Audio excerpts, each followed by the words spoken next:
안녕하세요, 여러분. 오늘은 대한민국 야구계에서 가장 뜨거운 이름 두 사람, 심수창과 김성근 감독의 관계를 둘러싼 진짜 이야기를 다뤄보려 합니다. 단순한 루머나 예능의 뒷이야기가 아닙니다. 이 영상에서는 왜 두 사람이 함께할 수 없었는지, 그 이면의 숨은 시스템의 균열을 파헤쳐 보겠습니다. 두 문장으로 세상을 흔든 제목, 심수창이 김성근 감독과 함께할 수 없었던 진짜 이유, 그리고 드디어 김구라가 입을 열었다. 이 문장 속에는 단순한 호기심이 아니라 사람들의 감정을 조종하는 언어의 힘이 숨어 있습니다. 이 제목이 만들어진 순간 이미 우리는 진짜 이유라는 말에 마음을 빼앗겼습니다. 그것이 사실인지 아닌지를 따지기도 전에 이건 진짜일지도 몰라 라는 감정이 앞서죠. 오늘 우리는 그 감정의 구조부터 해부할 겁니다. 감사합니다. 이 영상을 시청해주시는 모든 분들께 진심으로 감사드립니다. 구독과 좋아요는 저에게 큰 힘이 됩니다.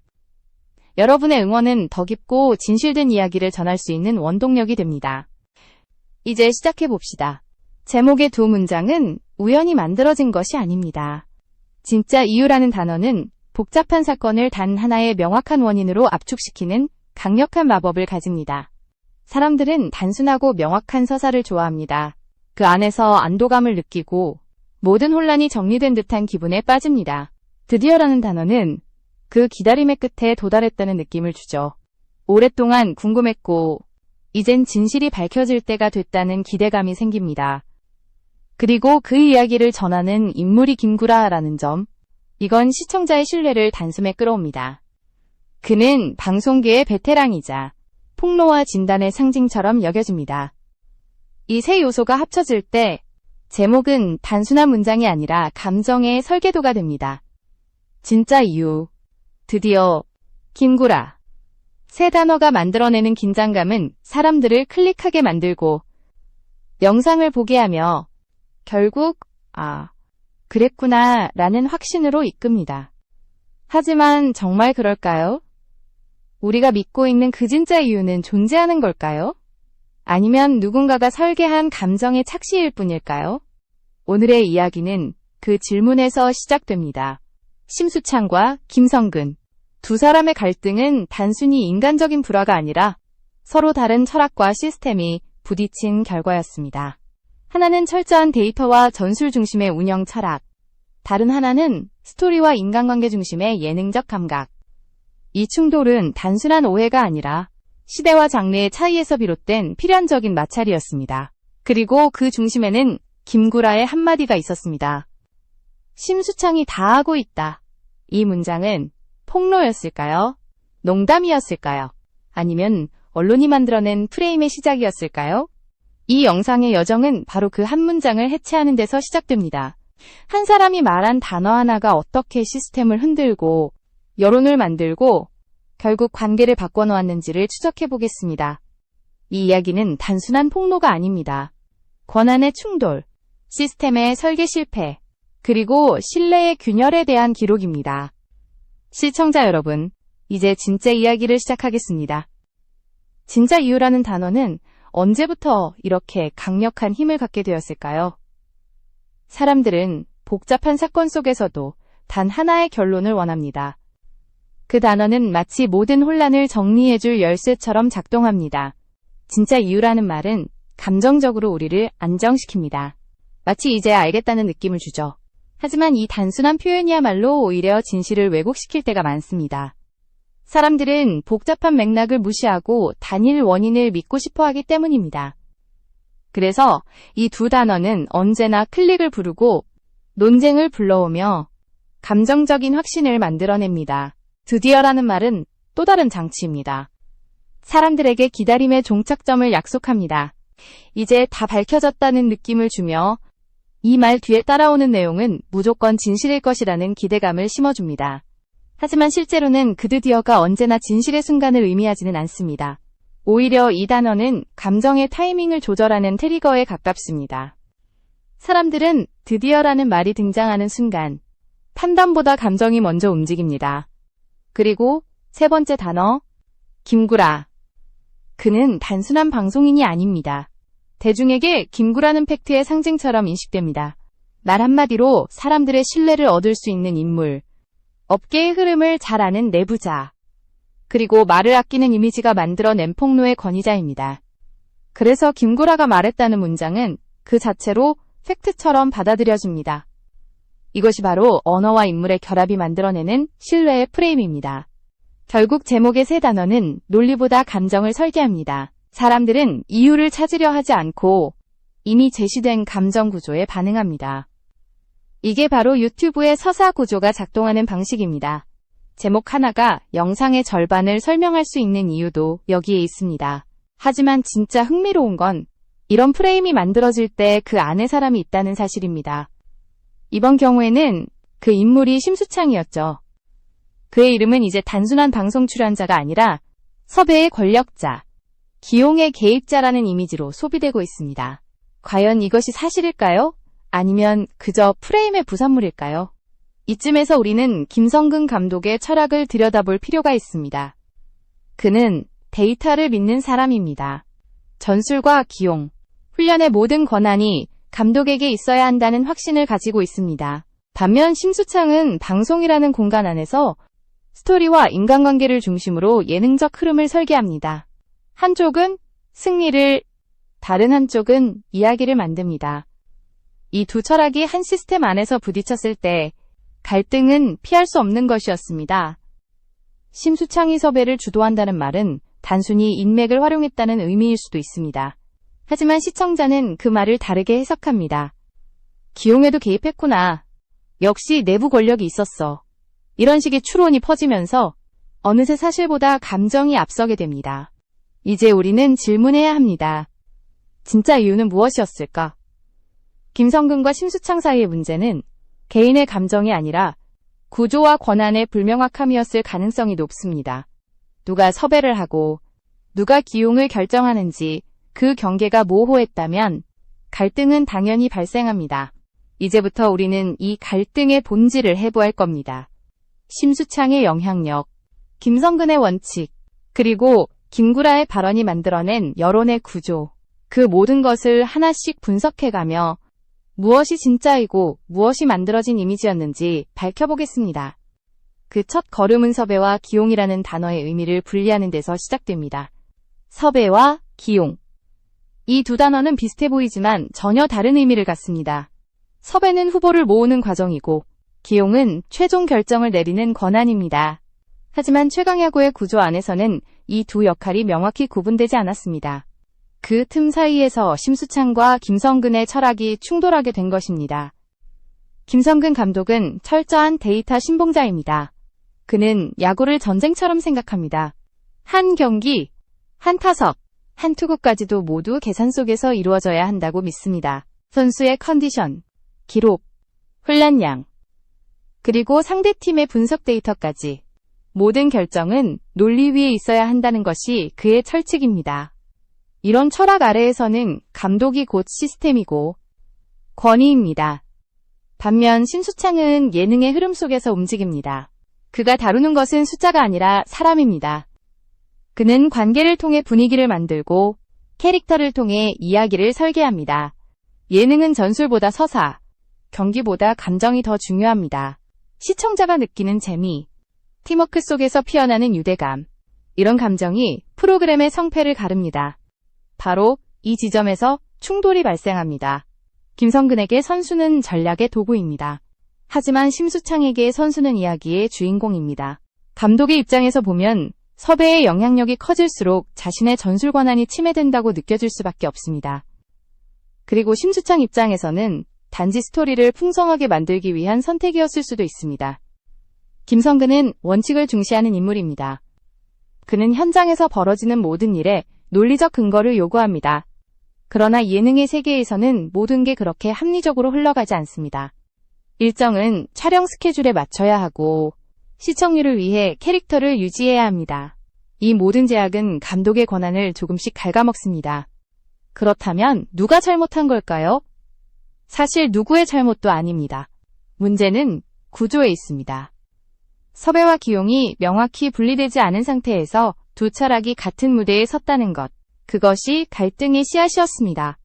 감독은 스포츠의 룰로, 심수창은 방송의 룰로 움직였을 뿐입니다. 게다가 심수창은 프로그램의 인기와 화제성을 이끌어야 하는 책임이 있었습니다. 그가 구축한 네트워크는 최강야구의 캐스팅에 결정적인 역할을 했습니다. 전직 선수들의 합류, 팬들이 기억하는 스타들의 복귀, 이런 흐름이 시청률로 이어졌습니다. 그 공로는 분명합니다. 하지만 그만큼 섭외의 영향력이라는 그림자가 커졌습니다. 김성근의 입장에서 보면 자신의 전술적 결정이 누군가의 추천이나 의견에 의해 제한되는 순간 이미 감독의 권위가 흔들립니다. 그가 원한 건 단순합니다. 감독의 자율성과 전술적 독립성. 그러나 프로그램의 흐름은 그에게 그렇게 많은 공간을 허락하지 않았습니다. 결국 두 사람의 갈등은 누가 옳고 그르다의 문제가 아니었습니다. 시스템이 두 철학을 동시에 담지 못한 것입니다. 예능의 문법과 스포츠의 문법이 충돌했고 그 균열이 점점 커져서 결국 한 사람은 떠날 수밖에 없는 상황에 이르렀습니다. 이제 우리는 묻습니다. 만약 섭외와 기용이 명확히 구분되어 있었다면 이런 갈등은 없었을까요? 아니면 인간적인 오해가 그 모든 걸 무너뜨렸을까요? 다음 장에서는 이 갈등이 어떻게 여론 속에서 왜곡되고 한 문장으로 굳어졌는지를 살펴보겠습니다. 그 문장은 바로 심수창이 다 하고 있다. 심수창이 다 하고 있다. 단 6글자. 그러나 그 파장은 상상 이상이었습니다. 김구라의 입에서 이 말이 나왔을 때 시청자들은 즉시 반응했습니다. 역시 심수창이 다 했구나. 감독이 아니라 섭외자가 권력을 쥐었네. 이처럼 단 한 문장이 수많은 추론과 감정을 불러일으켰습니다. 하지만 그 말은 정말 폭로였을까요? 아니면 방송 특유의 뉘앙스였을까요? 이 문장을 제대로 이해하려면 세 가지 층위를 구분해야 합니다. 첫째는 텍스트, 둘째는 컨텍스트, 셋째는 메타프레임입니다. 텍스트로서의 의미는 단순합니다. 심수창이 섭외를 담당한다는 사실을 가볍게 표현한 것일 수도 있습니다. 하지만 컨텍스트, 즉 맥락을 보면 이야기가 달라집니다. 당시 김구라의 발언은 예능 프로그램의 한 코너에서 농담 섞인 분위기 속에 나왔습니다. 진지한 폭로가 아니라 다소 과장된 예능적 표현이었을 가능성이 높습니다.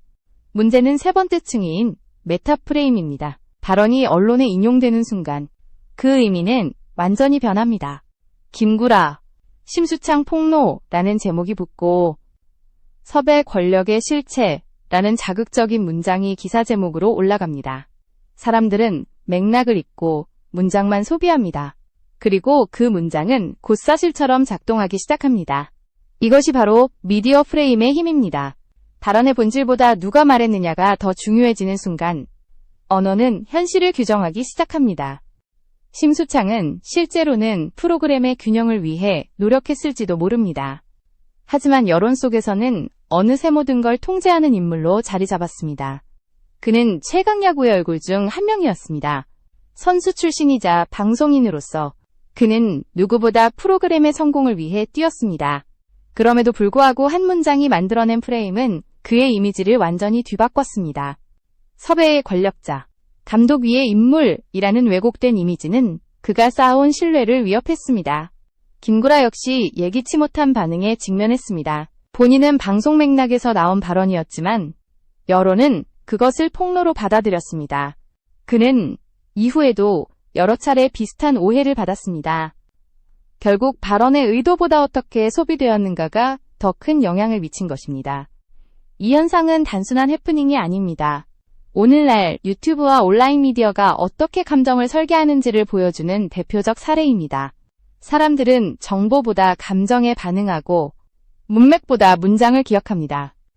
심수창이 다 하고 있다는 문장은 그렇게 탄생한 감정적 진실이었습니다. 하지만 우리는 그 이면을 봐야 합니다.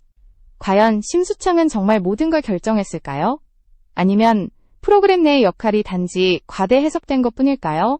실제로 그는 섭외와 기획의 일부를 담당했지만 최종 기용 결정은 감독과 제작진의 협의를 통해 이루어졌습니다. 그러나 이런 구조적인 사실은 뉴스의 제목에 실리지 않습니다. 대중은 단순하고 강렬한 이야기를 원하기 때문입니다. 이처럼 발언 하나가 만들어내는 프레임은 사람의 이미지를 바꿉니다. 그리고 그 이미지가 반복될수록 진실보다 강한 확신이 됩니다. 이것이 여론이 작동하는 방식입니다. 그래서 우리는 다시 질문해야 합니다. 누가 진짜 이야기를 만들고 있을까? 발언자일까? 아니면 그것을 해석하는 우리 자신일까?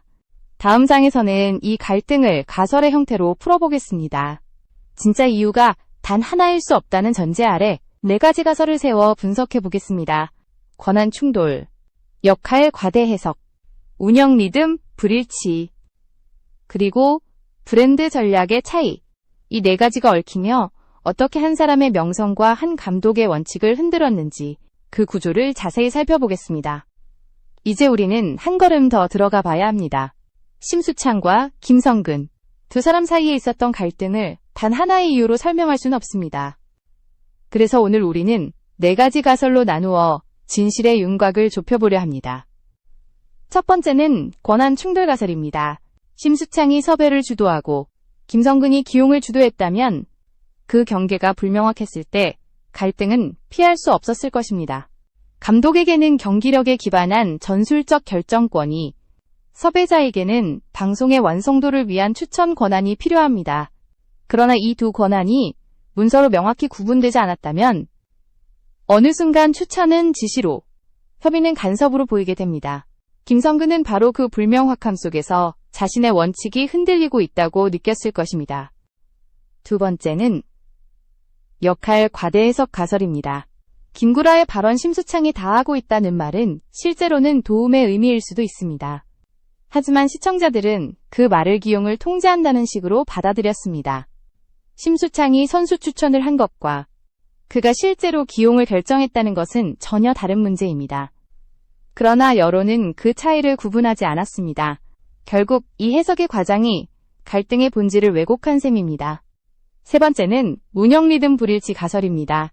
김성근 감독은 경기 전날까지도 선수의 컨디션과 데이터를 점검하며 라인업을 수정하는 스타일입니다. 반면 예능 제작진은 촬영 일정을 미리 짜야 하고 시청률을 위해 서사를 계획해야 합니다. 경기력 중심의 리듬과 방송 중심의 리듬이 서로 맞물리지 않았던 겁니다. 이 시간축의 차이는 자연스럽게 충돌을 만들었습니다. 마지막 4번째는 브랜드 전략 차이 가설입니다. 김성근은 철저히 승리를 추구하는 사람입니다. 그는 경기의 결과로 모든 것을 증명하려 했습니다. 반면 심수창은 시청자와의 공감, 예능적 흐름, 그리고 인간적인 드라마를 통해 브랜드를 키우려 했습니다. 두 철학은 방향이 다릅니다. 김성근은 결과를, 심수창은 과정을 중시했습니다. 이 차이가 누적되면 결국 서로의 언어가 달라집니다. 이 4가지 가설은 모두 타당한 측면을 갖고 있습니다. 하지만 중요한 건 이겁니다. 갈등의 원인을 사람에게 돌리면 진실은 보이지 않습니다. 구조를 봐야 실체가 드러납니다. 섭외와 기용의 경계가 문서로 명확하지 않았다는 점, 그리고 제작진과 감독 간의 권한 분배가 불투명했다는 점이 갈등의 핵심이었습니다. 그렇다면 이 사건은 누구의 잘못일까요? 심수창도 김성근도 아닙니다. 이건 시스템 설계의 실패입니다. 각자의 역할이 정리되지 않은 상태에서 서로 다른 철학이 충돌한 겁니다. 스포츠의 룰과 방송의 룰이 같은 프레임 안에서 공존하기 어려운 구조적 문제였던 것입니다. 이 갈등은 곧 여러 파장을 불러왔습니다. 김성근은 감독 권한 침해라는 프레임에 갇혔고, 심수창은 섭외 권력자라는 오해를 받았습니다. 제작진은 기획의 일관성과 공정성 사이에서 흔들렸고, 선수들은 내가 출전한 이유가 실력일까? 인맥일까 하는 의심에 시달렸습니다. 그리고 팬들은 프로그램의 진정성에 대한 신뢰를 잃기 시작했습니다. 이 모든 혼란은 결국 한 가지로 귀결됩니다. 시스템의 투명성 부족. 누가 책임을 지고, 누가 승인하며, 누가 최종 결정을 내리는지 명확하지 않았던 것입니다. 그 결과 단순한 의견이 압박으로, 추천이 간섭으로 변질되었습니다.